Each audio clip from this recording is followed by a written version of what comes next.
Et voilà, soyez bienvenus, votre émission 3DS. Comme d'habitude, nous avons notre rendez-vous pour l'étude de la leçon de l'école du sabbat, leçon numéro 11 cette semaine pour le sabbat 11 septembre. Et comme d'habitude, j'ai des invités qui m'accompagnent pendant ces discussions. Qui est à ma droite vient de la Belgique. Comment ça va, Carlos? Bonjour, ça va bien, merci Rickson.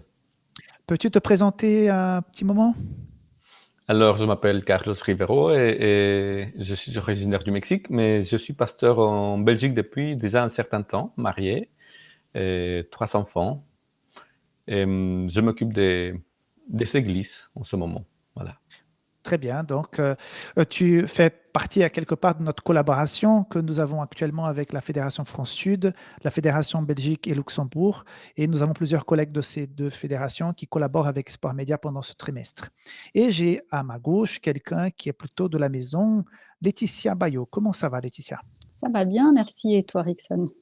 Bien, peux-tu te présenter? Alors, je m'appelle Laetitia Bayot, je suis mariée, j'ai 2 enfants et puis je suis infirmière de formation spécialisée auprès de l'enfant et dans l'adoption. Ah bah, très bien. Bon à savoir tout ça. Donc, comme j'ai dit tout à l'heure, nous sommes dans ce trimestre qui parle du repos. Vous connaissez déjà ce format en liaison par Internet avec nos invités, un format différent pour ce troisième trimestre. Et je vous invite donc à nous accompagner pendant cette émission et nous espérons qu'elle va pouvoir vous aider dans votre préparation de la leçon pour le sabbat qui arrive. À savoir que cette émission est présente sur les 3 chaînes et d'Espoir Média et de Fédération France-Sud et aussi Belgique-Luxembourg. Donc, n'oubliez pas de vous abonner à cette chaîne sur laquelle vous regardez en ce moment ce contenu. Et donc, si mes amis sont prêts, nous allons commencer. Vous êtes prêts? On est prêt. On est prêt.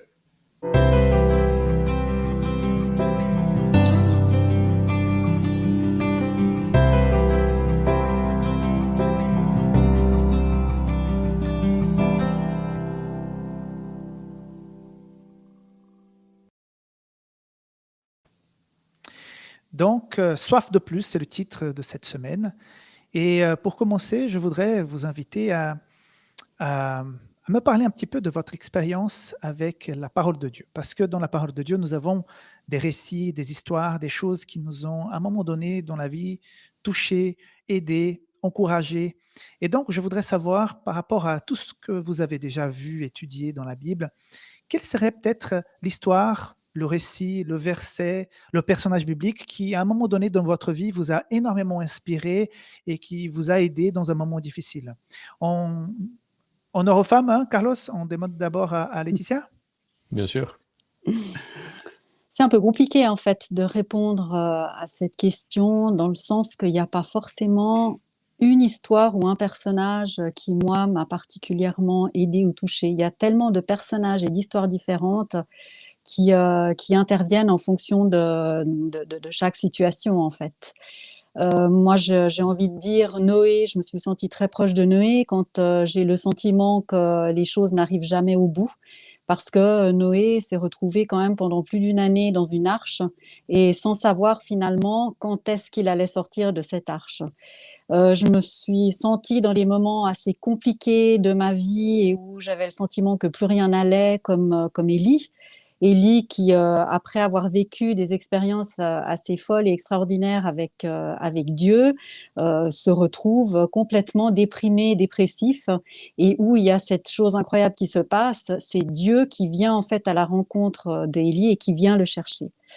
Je me sens aussi proche de Pierre, Pierre qui est quelqu'un de très fougueux, qui a eu aussi un comportement qui n'était pas très approprié, il a quand même renié le Christ, et ça me fait du bien aussi d'avoir des expériences comme ça, parce que quand moi je fais des choses qui sont peut-être pas appropriées vis-à-vis de Dieu, ben ça me rassure parce que je sais que je suis toujours acceptée par Dieu. Et en fait, il y a plein de personnages. Il y a aussi Joseph, j'ai envie de dire, qui est passé par tellement d'expériences sans comprendre le pourquoi et du comment. Et des fois, c'est pareil, on passe par des choses difficiles sans comprendre finalement ce qui va nous arriver. Mais dans l'histoire de Joseph, on voit qu'il y a quand même une finalité, il y a un plan, il y a un but, il y a quelque chose qui est dessiné. Et ça, c'est aussi réconfortant. Et puis, l'histoire peut-être qui me touche la plus dans mon expérience, c'est peut-être celle de ce papa qui vient voir le Christ en disant, voilà, mon enfant est malade, s'il te plaît, guéris-le. Et puis, ou est-ce que tu peux, c'est même pas guéris-le, il dit, est-ce que tu peux le guérir? Et le Christ lui répond qu'il peut, il suffit de croire, tout est possible à celui qui croit. Et là, il y a cette phrase de cet homme qui dit viens au secours de mon incrédulité. Et il y a des moments dans la vie où c'est aussi comme ça, et où en fait, j'ai envie de crier je crois, mais ma foi est tellement faible que s'il te plaît, viens au secours de mon incrédulité. Donc il y a tellement de choses dans la Bible, c'est difficile pour moi de dire il y a un personnage. Finalement, je crois que dans chaque personnage de la Bible, il y a quelque chose qui me touche en fonction de ce que je vis et de l'expérience dans laquelle je suis. Très bien, merci de ton partage. En tout cas, c'est voilà, c'est la parole tout entière qui nous accompagne à des moments précis, il y a une partie qui nous touche. Et pour toi, Carlos, il y a quelque chose de plus précis? Eh bien, oui, il y a quelque chose de précis et c'est cette constance, c'est cette persévérance de la part de Dieu face à n'importe lequel de ses enfants et des personnages bibliques. Il revient toujours vers eux. Ils font tout aller de travers, mais lui, il revient toujours vers eux. Et pour moi, c'est la chose qui me tient le plus au cœur. Voilà, ça m'encourage. Très bien, très bien. Alors Laetitia, puisqu'on a commencé avec toi, on va continuer avec toi. Dans notre leçon, tout au départ, il est question de 1 Corinthiens chapitre 10, de versets 1 à 10. Et donc Paul va dire que ce peuple dans le désert, tout ce qu'ils ont vécu, c'est pour nous une espèce d'exemple et que nous pouvons apprendre de ces défis, de ces problèmes spirituels auxquels ce peuple a été confronté. Alors, quel parallèle nous pourrions faire entre cette expérience de ce peuple dans le désert? Parce que moi, en tout cas, quand j'ai commencé à étudier la Bible et à connaître ces histoires, j'étais dans un esprit de dire ces gens étaient vraiment nuls, quoi, mauvais, parce qu'ils auraient pu vraiment être fidèles, machin. Et plus tard dans ma vie spirituelle, je me suis dit, heureusement que tu as eu de la miséricorde envers ce peuple parce que je me comporte un petit peu comme eux aussi. Donc, quels sont les parallèles, quelles sont les leçons que nous pouvons apprendre de cette expérience de ce peuple dans le désert? Oh, il y en a beaucoup. Je crois que finalement, le vécu du peuple est assez similaire à ce que nous, on peut vivre dans notre société aujourd'hui. Il y a déjà pour moi cet aspect de l'autosuffisance du peuple, c'est-à-dire comme on a nous, ce sentiment que finalement on est capable et on peut tout gérer soi-même. Et je trouve que ça, c'est un aspect qui dans notre société est d'autant plus mis en avant parce qu'il faut être le meilleur partout, il faut se débrouiller seul partout, on a besoin en fait de personnes pour aller de l'avant. Aujourd'hui, on nous fait croire aussi qu'on peut avoir des sécurités en tout et des assurances qui fleurissent dans tous les coins de rue pour nous dire finalement, vous n'avez absolument pas besoin d'avoir qui que ce soit. Les assurances gèrent les choses, vous êtes capable de gérer. Et puis, finalement, je pense en tout cas, moi, je me retrouve dans ce peuple d'Israël où finalement, ce peuple pense qu'il peut tout faire et au moment où ça va plus, tiens, on se souvient qu'il y a un Dieu qui est là. Et c'est un peu ce qui se passe des fois avec nous. On essaye de tout gérer nous-mêmes, de vouloir tout prendre, de mettre tout en œuvre, parce que quelque part, c'est ce qu'on nous a appris depuis tout petit, depuis l'école. Il faut savoir s'adapter, il faut savoir faire, il faut savoir gérer. Donc, on fonctionne de cette manière-là et on essaye de gérer. Et puis, quand tout va plus, on se dit, tiens, effectivement, peut-être que Dieu, lui, il pourrait faire quelque chose. Et on revient à lui. Et je trouve que ça, c'est vraiment quelque chose qu'on voit beaucoup dans le peuple d'Israël et puis qu'on retrouve aussi aujourd'hui. Et l'autre chose que je trouve assez similaire entre l'histoire du peuple d'Israël et la nôtre, c'est cette notion d'assimilation. C'est-à-dire ce désir de vouloir être finalement comme les autres, de ne pas être différent des autres. Et je trouve que ça, c'est un point qui est dans notre société qu'on voit beaucoup. C'est difficile, je trouve, en tant que chrétien, on fonctionne quand même à contre-courant de la société d'aujourd'hui. Et c'est vrai que quand on se sent en marge de la société, rejeté, enfin pas rejeté, mais en marge effectivement de la société par rapport à nos idées, par rapport à notre façon d'être ou de fonctionner, où il y a peut-être certaines choses qu'on ne fera pas alors qu'on en fera d'autres, c'est pas toujours évident et l'être humain a besoin de se sentir dans un groupe, se sentir aimé par le groupe, se sentir comme les autres finalement. Et j'ai le sentiment que le peuple d'Israël était aussi ça. Dieu avait mis en garde en disant: «Mais ne va pas vers les autres peuples, ne te marie Mhm. pas avec les autres peuples». Puis finalement, c'est quand même ce qui s'est fait. Et si Dieu a mis en garde, c'est qu'il savait, en fait, le risque et le danger qu'il y avait. Et c'est la même chose qu'il nous dit aujourd'hui. Il faut être vigilant aussi d'où on va, de savoir où est la limite, qui peut être des fois très fine, entre je vais vers le différent ou les personnes qui ne sont pas dans le même courant que moi, parce qu'il y a cet objectif d'évangélisation aussi qui est derrière, mais il ne faut pas qu'en faisant ce pas, ce soit moi qui me fasse embarquer et qui me perde. Mhm. Donc il y a cette notion-là. Et puis dans l'Ancien Testament, enfin pas que dans l'Ancien Testament, moi la chose qui m'a le plus interpellée dans toute la Bible, qu'on retrouve dans toute la Bible, c'est cette notion du souvenir. Voilà. Il y a un nombre de versets incalculable. Souviens-toi, ne t'ai-je Mhm. pas dit, ne le sais-tu pas, combien de fois devrais-je le dire et le redire encore. Et je pense que justement, la Bible, elle est là pour nous rappeler, pour nous souvenir d'un certain nombre de choses, pour éviter qu'on retombe dans les mêmes travers. Mais voilà, en tant qu'être humain, en tant qu'homme, on a cette fâcheuse tendance à vite oublier les choses. Quand ça va pas, on se souvient où il faut aller. Puis des fois, quand ça va un peu mieux, on a tendance à oublier peut-être les expériences qu'on a eues, les choses qui ont été, enfin, voilà, la main de Dieu qui est intervenue dans ces choses.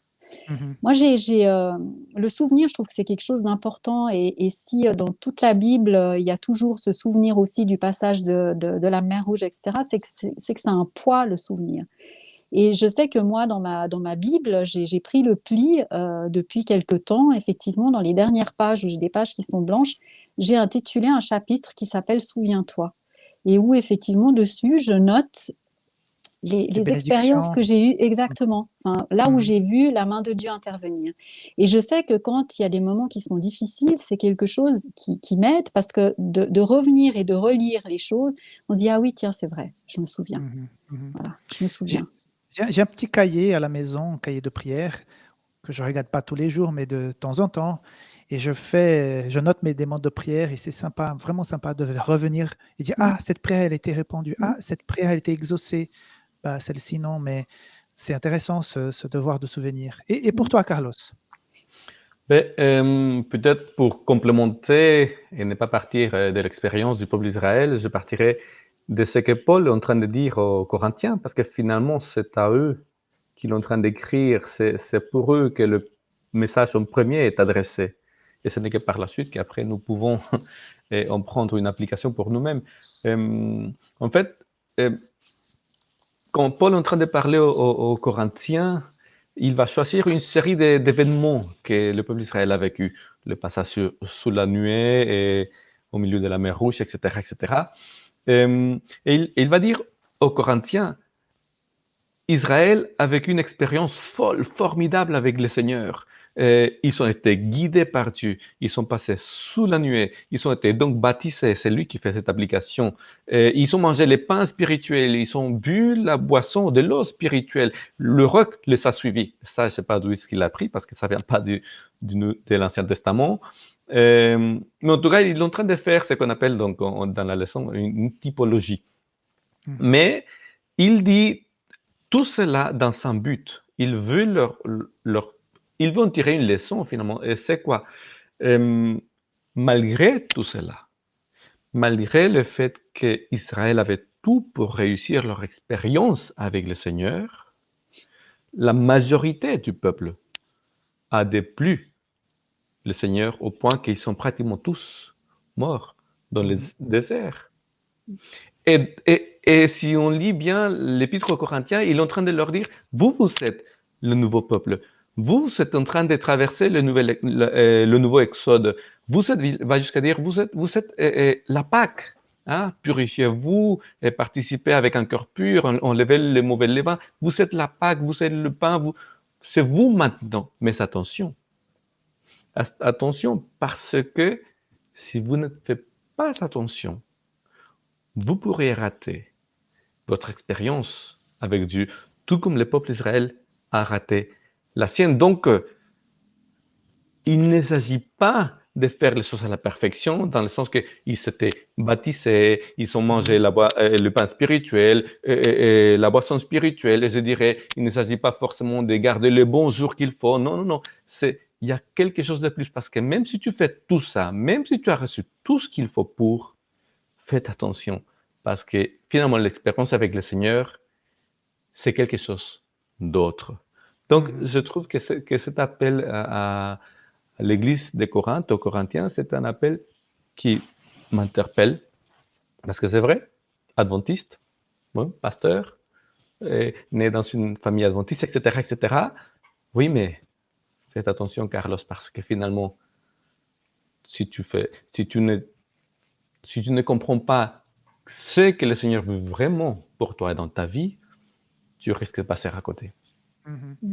Et Carlos, il est question aussi dans cette leçon des rites. Il y a une importance dans ces rites pour que les gens, comme a dit Laetitia tout à l'heure, exercent ce droit de souvenir, de se rappeler de ce que Dieu a fait pour nous dans le passé, et surtout ces rites racontaient ces choses tout en pointant aussi l'avenir, l'espoir du Messie, du salut qui était dans ce Dieu qui allait descendre et se rapprocher de l'homme. Mais il y a quelque chose qui parfois gêne les gens, et je peux les comprendre, c'est la façon comme Dieu a établi certains de ces rites. Par exemple, le rite de demande de pardon, d'aller vers le temple. Tu vois, il y a des animaux, des bêtes qui n'ont rien fait, qui vont être sacrifiés, du sang qui va couler de partout. Tu vas tuer un animal. Est-ce que Dieu n'aurait pas pu faire autrement, avec en tout cas moins de violence, moins de sang? Pourquoi Dieu a établi un rite aussi cruel? Parce que, imaginez, dans cette siècle où nous vivons, où l'écologie, les animaux, je ne sais pas si vous voyez un peu les démarches des 30 millions d'amis en France, s'ils voyaient aujourd'hui ces rites dans le temple, ils seraient désespérés. Donc pourquoi Dieu a choisi un rite aussi violent pour exprimer cet espoir et aussi ce rappel du passé? Oui, je pense qu'il y a plusieurs choses déjà à avoir en tête avant de s'aventurer dans la Bible. La première, c'est que tout ce que nous savons pour parler des réalités célestes, c'est un langage terrestre. Et ce langage est conditionné par rapport à la culture, par rapport à l'époque de l'être humain auquel Dieu s'est adressé. Donc, il s'est adressé à chaque moment de l'histoire avec le langage qui convenait pour l'époque. Donc, à partir de ce moment-là, on doit déjà établir une distance salutaire nécessaire pour mieux comprendre. Autrement, bien sûr, si on veut lire tous ces aspects-là avec notre conscience écologiste actuelle, on va être à côté de la plaque. Première chose. L'autre chose, c'est aussi connaître le contexte dans lequel ces choses ont été dites. Par exemple, concernant les sacrifices, etc., ce n'est pas une chose que Dieu a inventée. Ce n'est pas lui qui a instauré les sacrifices comme une nouveauté totale dans l'absolu, dans l'humanité. Il est important de savoir qu'à l'époque, tous les peuples, tous les autres peuples connaissaient aussi le système de sacrifice. Ils savaient aussi des temples, ils savaient aussi des dieux auxquels ils s'amenaient, donc des sacrifices, des animaux qu'ils tuaient. Si on ne connaît pas ce qui se passait et comment ça se passait à l'époque, on ne se rend pas compte du changement hallucinant des paradigmes que le Seigneur va offrir au peuple d'Israël, qui, rappelons-nous, sortait de l'Égypte, et il va leur, en utilisant des choses qu'ils connaissaient, il va faire un changement et leur apprendre des choses formidables. Mais encore, comme je dis, encore, il faut savoir ce qui se vivait dans les autres peuples. Par exemple, trois exemples très rapides. Et toutes les nations construisaient leur temple, leur tabernacle, et ils s'y mettaient l'image de leur Dieu pour les adorer. Alors que dans le récit biblique, ce n'est pas comme ça. Dieu, il va faire un être à son image, et il va les placer dans son temple, son jardin, son tabernacle, dans le jardin d'Éden, pas pour que les autres soient, pas pour que la nature lui soit asservie, mais pour être en relation avec. Donc, ce rapport à l'image de Dieu sur terre, c'est un rapport de relation. Première chose. Et donc, ce n'est pas un rapport d'asservissement. L'autre chose qu'on pourrait dire, c'est que toutes ces peuplades se prosternaient face au soleil levant, l'Est. Qu'est-ce que Dieu va faire? Il va prendre le contre-pied. Et qu'est-ce que le peuple d'Israël va montrer à ces dieux? Il va leur montrer les fesses. Parce que Dieu leur demande, toi, tu te prosternes vers l'Ouest. Et donc, qu'est-ce que tu dis au Dieu soleil? Vous comprenez l'idée, c'est même fort, c'est presque rigolo. Ou encore une autre chose, la question du sacrifice. Tout le peuple amenait des sacrifices pour amadouer leur Dieu, pour, pour s'assurer que le Dieu ne se fâche pas. Ils étaient volubiles, ils étaient lunatiques, ils en avaient peur. Et donc, toutes les choses mauvaises qui venaient, c'était forcément le Dieu qui était fâché. Donc, il fallait amener des sacrifices. Et plus grand était le sacrifice, mieux c'était. Mhm. Or, que dans le système de sacrifice que le Seigneur donne au peuple, et en particulier en Lévitique 4, puisque c'est de ça qu'on parle, on voit que Dieu prend encore une fois le contre-pied de tout cela. Il y a toutes sortes de sacrifices. Il y a des sacrifices grands, moyens, petits, etc., etc. Mais le résultat est toujours le même. Peu importe quel est le sacrifice que tu amènes, tu as un accès garanti au Seigneur. Et il faut se rappeler ceci. Le sang n'était même pas nécessaire pour être pardonné. Et il y a des personnes qui vont dire, mais quoi, c'est quoi? Ben oui, bien sûr. Si on regarde bien, c'est que le Seigneur a dit, et si tu as de l'argent, ça ou ça, Oui. en fonction de ton argent. Mais si tu n'as pas d'argent, tu m'amènes une offrande de farine. Et ça Mhm. fait l'affaire. Je m'en fiche de ce que tu amènes. Ce qui montre que finalement, ce qui est au centre dans le but, dans la tête du Seigneur, ce n'est pas tant le sacrifice ou le sang pour les autres peuples était important, mais une disposition de base d'aller et que le peuple puisse être sûr que n'importe quand et n'importe qui, il savait un Dieu qui était disposé à entrer et à rétablir la relation et qui ne mettait pas d'entrave parce que tu n'avais pas assez d'argent ou ton sacrifice ne correspondait pas à ce qu'il faudrait parce que tu as fait un gros péché, alors il faut un gros sacrifice. Et dans la leçon, c'est quand même drôle parce qu'il y a un commentaire de la personne qui a écrit qui a dit « Imaginez la grandeur, la monstruosité de notre péché pour que ce soit le Fils de Dieu qui doit mourir pour que ça puisse être quelque part balancé. » Ça, c'est justement le type de mentalité duquel le Seigneur voulait que le peuple sorte. C'est pas grand et grand. Ça, c'est une mentalité marchande. Dieu a une mentalité plutôt relationnelle. Ouais. Pour donner suite à ça, il est question aussi dans la leçon non seulement d'aujourd'hui, hein, de cette semaine, mais aussi de ce trimestre par rapport au repos.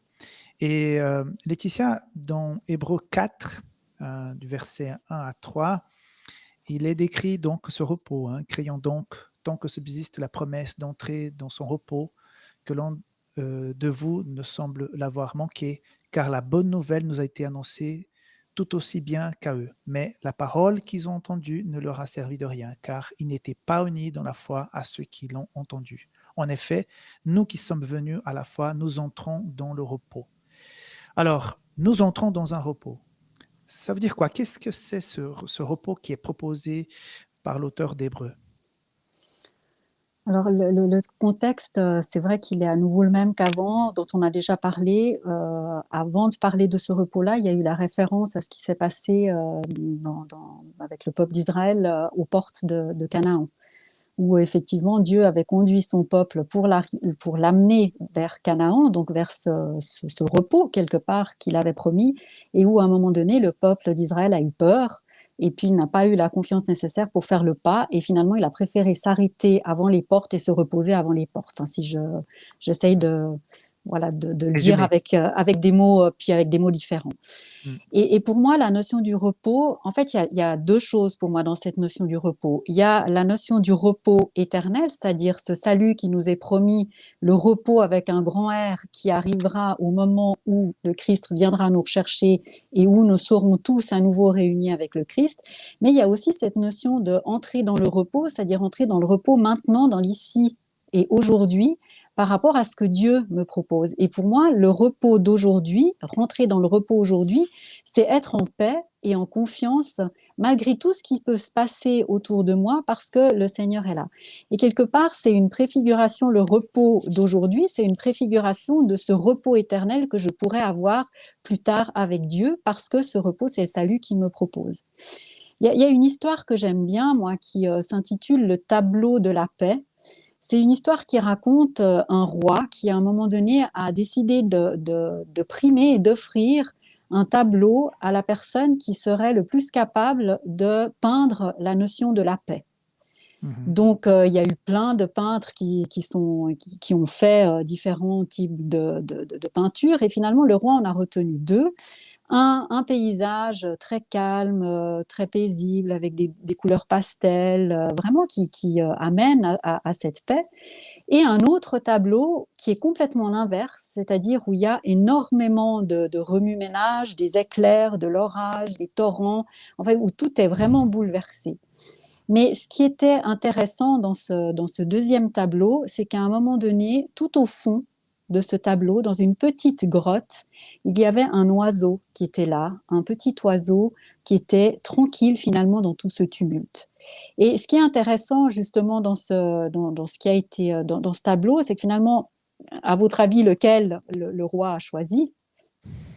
Il a pris le tableau qui était tumultueux avec ce petit oiseau qui était dans cette grotte. Mhm. Et pourquoi il a choisi ça? Parce que finalement, pour lui, c'était ça la meilleure représentation de la paix et de ce repos finalement. Parce que Dieu nous a pas promis un chemin simple et facile jusqu'à arriver à ce repos final, ce repos avec ce grand R. Mais il nous a promis d'être présent avec nous, et malgré tout le tumulte et tout ce que nous pouvons vivre, il nous a promis que nous pourrons être dans le repos et dans la paix, déjà ici et maintenant auprès de lui. Carlos, dans la suite de ce texte, il est question maintenant, tout à coup, du sabbat. Et là, au verset 4, hein, en effet, il a dit quelque part à propos du septième jour, et Dieu se reposa de toutes ses œuvres le septième jour. Quelle est la relation? D'où vient ce sabbat? Pourquoi il y a apparemment cette liaison entre création, repos, salut, sabbat? Quelle est la place de sabbat dans ce récit? Je pense que si on va regarder ce que l'Épître aux Hébreux est en train d'essayer de dire, et Hébreux chapitre 4, on voit qu'il y a un lien aussi avec ce que nous venons de dire juste avant, le repos, mais aussi ce que finalement Dieu avait l'intention de donner au peuple d'Israël dès le commencement. Un repos qui va au-delà d'un repos physique. D'ailleurs, quand on parle de système de sacrifice, le sacrifice, ce n'était pas un besoin que Dieu avait. Il n'était pas supposé produire quelque chose en Dieu, mais plutôt dans le cœur de l'homme.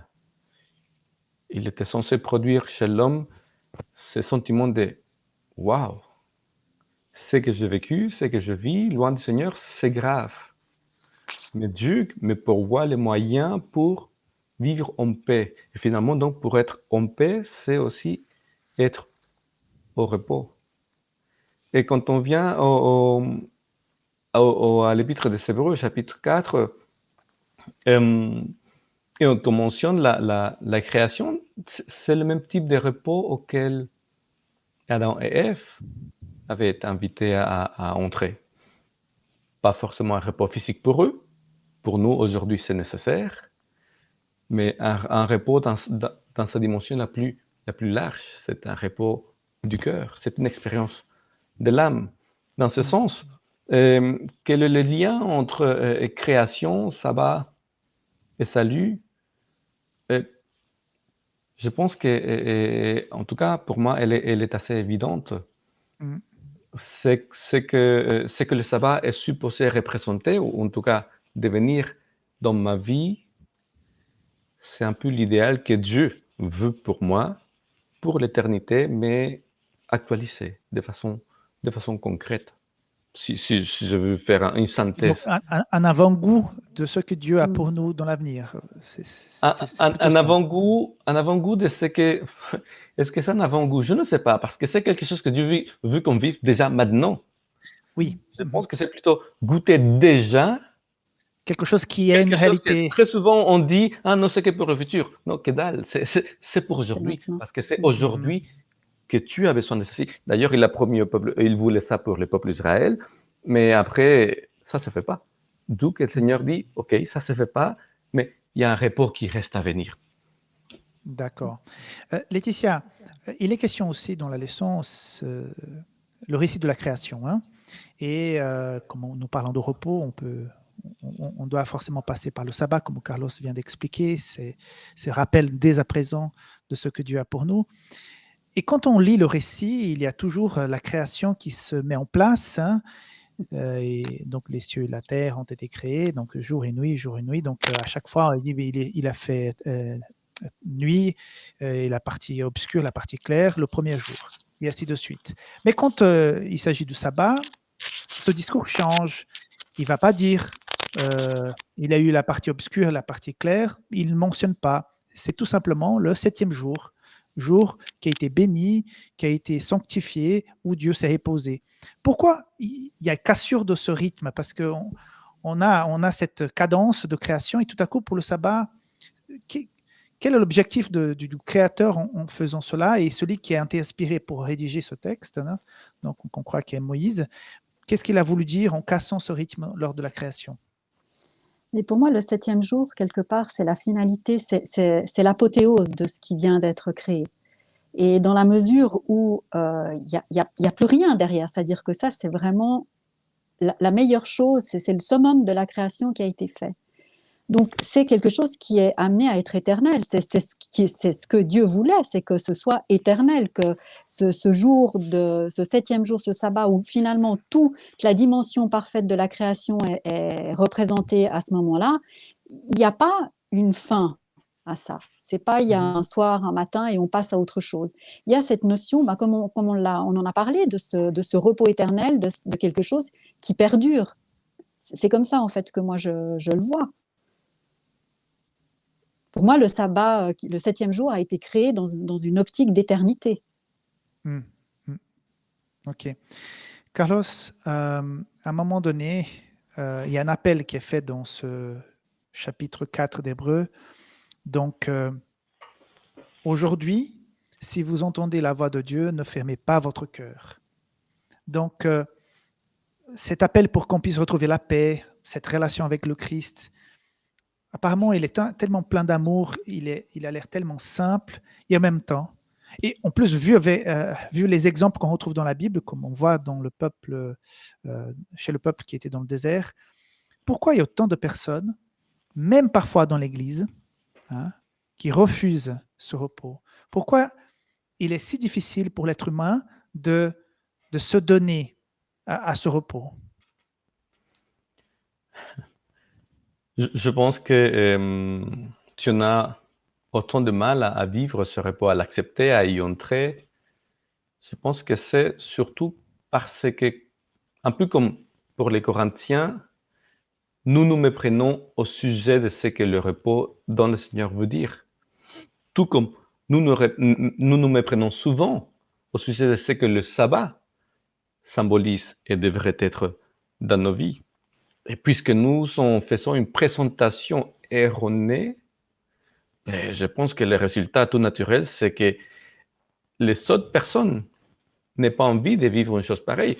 Si on se pose la question, est-ce que le sabbat, on se repose vraiment, mais d'une façon vraiment holistique, même physique?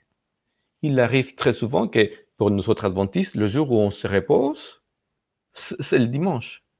Parce que le sabbat, on est tellement plein de choses, surtout avant la pandémie, bien sûr, qu'à la fin, on finissait exténué. Ouf, finalement, maintenant, on peut se reposer. Donc, dans notre vocabulaire, dans notre façon de les vivre, de les présenter, on ne donne pas envie parce qu'on fait du tort. On fait du tort au repos que le Seigneur a finalement en tête pour nous. Je pense que bien présenter ce qui veut dire le repos en Christ, et en définitive, bien présenter et bien parler de Dieu, de ce que Dieu veut pour nous, et comment il veut nous attirer vers lui. Il a dit dans l'Épître aux Romains, l'apôtre Paul, Dieu veut nous attirer avec amour, avec bienveillance. Il veut qu'on puisse comprendre que finalement, son intention à notre égard est bonne et bienveillante. Je pense que si nous réussissions à transmettre cette idée, même dans nos églises, peut-être surtout dans nos églises, alors le repos en Christ prendrait tout son sens, peut-être pas tout, mais plus de sens. Et que d'autres personnes, en plus de l'Église, diraient « Waouh, s'il y a quelque chose que je voudrais vivre, c'est ce qu'eux, ils vivent. » Mais je pense que pour ça, il faut changer et notre dialectique, et notre compréhension et notre orthopraxie par rapport au sabbat. Alors Laetitia, il y a aussi dans la leçon cette semaine, donc ce texte de Paul aux Galates qui dit ceci. Car vous êtes tous par la foi fils de Dieu en Jésus-Christ. En effet, vous tous qui avez reçu le baptême du Christ, vous avez revêtu le Christ. Il n'y a plus ni juif, ni grec, il n'y a plus ni esclave, ni homme libre, il n'y a plus ni homme, ni femme, car vous tous, vous êtes en Jésus-Christ. Et si vous appartenez au Christ, alors vous êtes la descendance d'Abraham, héritier selon la promesse. Donc, alors, comment contextualiser cette déclaration aux membres d'Église que nous sommes aujourd'hui et les personnes en général qui ne sont même pas de l'Église? Qu'est-ce que Paul a voulu nous dire par ce texte? Alors moi, c'est un texte que j'aime beaucoup. C'est un texte qui me parle parce que, en ayant moi-même des enfants que j'ai adoptés, je trouve que ce texte, on peut tout à fait faire le parallèle avec ça. C'est-à-dire qu'en acceptant le Christ, finalement, le Christ nous adopte.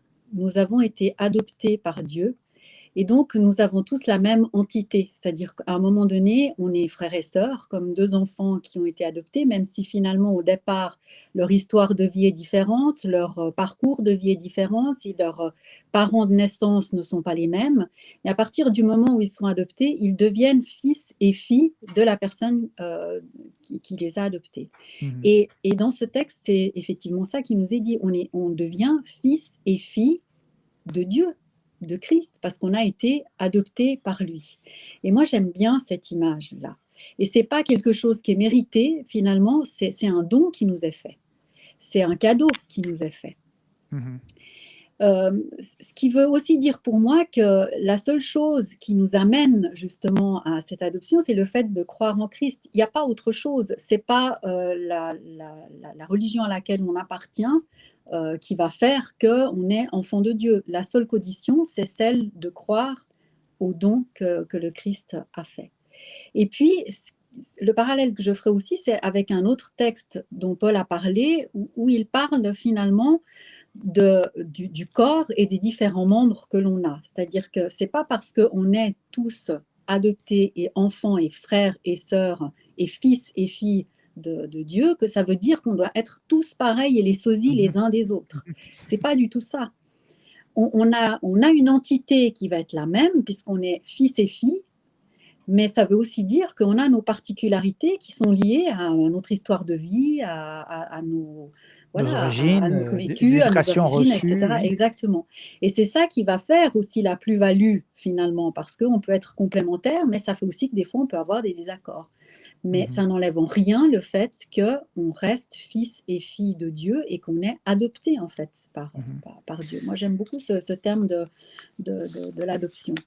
Donc, on peut être en paix, en repos, même si nous sommes différents. Il y a les valeurs qui sont les mêmes, mais les personnalités, Dieu les respecte et on fait avec.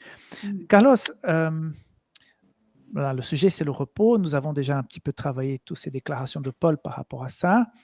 Et puis, il y a cette question du sabbat comme un repos éternel. Voilà, quelque part, le ciel, finalement, c'est le sabbat céleste qui arrive. Comment vois-tu cet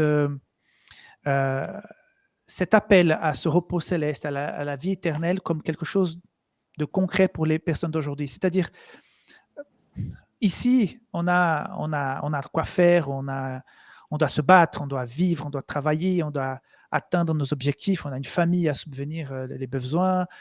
Et tout à coup, les gens, quand ils pensent au ciel, ils pensent qu'on sera à quelque part en train de regarder que les beaux paysages, en train peut-être de jouer de l'harpe. Et ça ne donne pas vraiment envie. Mais selon toi, qu'est-ce que c'est ce repos, ce sabbat éternel qui nous attend? C'est vrai que quand on parle de la vie éternelle, on a tellement tordu ce que Dieu dit par rapport à cela. Là, on parle du ciel, mais le ciel, c'est une idée du Moyen Âge. dans la Bible, c'est quelque chose de beaucoup plus concret. C'est le nouveau ciel, la nouvelle terre. Mm. Et c'est encore plus concret quand je suis dit que finalement, la vie éternelle, elle n'est pas en lien avec un lieu géographique ou interstellaire. La vie éternelle, c'est une relation, connaître le Seigneur. Finalement, nous vivons déjà en tant que croyants cette dimension de la vie éternelle, de l'éternité. Et donc, nous vivons déjà, on est supposé déjà de vivre ce repos éternel. Et comme on peut se rendre compte, notre vie, elle est pleine de tant de choses qui font que notre vie soit celle qu'elle est, en bien ou en mal, le futur, l'éternité, comme on le dit. Il n'y a que le mal qui disparaît, mais le reste doit rester. Le sabbat, je pense que le sabbat, c'est une chose formidable et qu'on l'a réduit à son expression la plus minime. On a fait devenir le sabbat un faire-valoir. Ah, j'observe le sabbat, donc je suis sauvé, je suis de la bonne église. Alors que c'est exactement ça a fait le peuple d'Israël. Et le Seigneur a dit, mais ça te sert à quoi? Le sabbat est spécial parce qu'il a un objectif, il a un but. Et ce but, c'est notre épanouissement en tant que créatures créées à l'image de Dieu, créatures qui sont supposées être en relation les unes avec les autres et avec le Créateur. Et comme on a dit tout à l'heure, oui, c'est un avant-goût, mais des choses qu'on peut déjà vivre dès à présent. Un repos holistique. Et c'est le repos que le Seigneur a imaginé, c'est celui qu'il a conçu, c'est celui qu'il a voulu pour nous. Mais depuis toujours, sans interruption. C'est notre attitude qui a mis des Qui a changé à interruptions. l'égard. Voilà, qui a changé la donne. Donc, si nous pouvions récupérer le vrai sens du sabbat, le vrai sens du repos en Dieu, je pense que même au niveau de notre, comme on l'a dit, évangélisation, je pense que nous verrions des énormes différences. Alors, s'il y a quelque chose qui vous a peut-être un petit débat ouvert maintenant, voilà, il n'y a pas de questions préparées, quel est l'élément qui, en résumé, qui a le plus touché ou attiré votre attention pendant la leçon de cette semaine? Quelque chose en particulier? Je sais que vous venez de... Là, un petit débat ouvert pour clore cette discussion.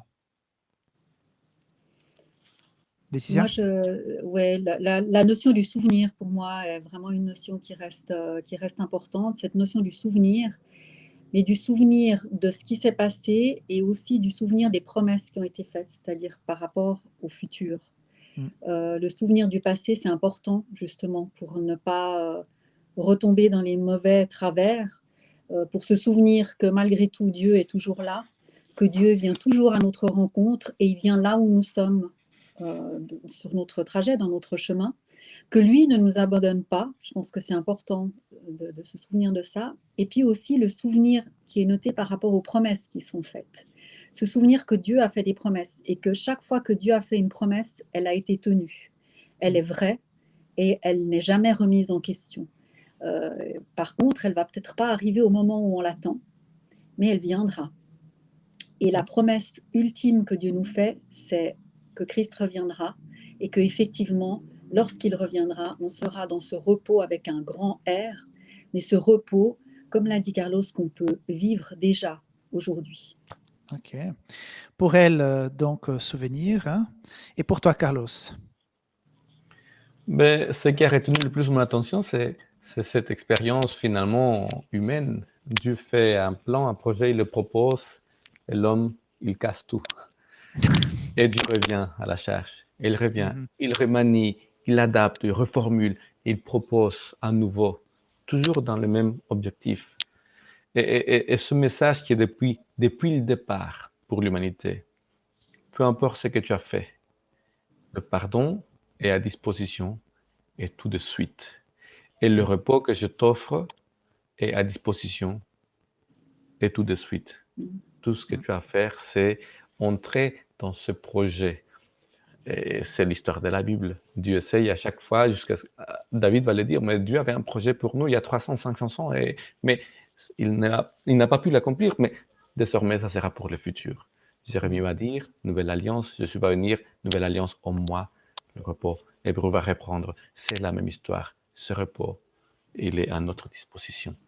Voilà. Merci beaucoup. Échange assez riche, assez diversifié, parce que Paul, déjà, c'est pas une écriture simple.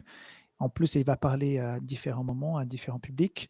Mais je pense que nous avons pu récupérer les messages les plus importants par rapport à ce sujet du repos dans les écrits de Paul. Donc, mes amis, merci beaucoup de votre compagnie. Donc, je voudrais Avec aussi plaisir. rappeler à tous ceux qui nous regardent de ne pas oublier de vous abonner à la chaîne sur laquelle vous regardez. Peut-être vous regardez sur Adventiste FFS ou bien Adventiste FBL ou bien sur Espoir Média. Abonnez-vous, partagez ce contenu avec vos amis et n'oubliez pas de faire des commentaires, poser des questions. Et à chaque fois que vous faites un j'aime sur une vidéo, ça permet à YouTube de dire ah, cette vidéo est intéressante, je vais proposer à plus de personnes. Donc, si vous mettez un like ou un j'aime, ça fait avancer donc la visualisation de ces vidéos. Donc, merci de votre contribution. Merci à mes amis. Et on se donne rendez-vous la semaine prochaine pour l'épisode 12 de cette série de 13 sur le repos. Donc, à la prochaine. Bye bye. Au Bye revoir. bye. Bon Merci. repos. Bon Bon repos. repos.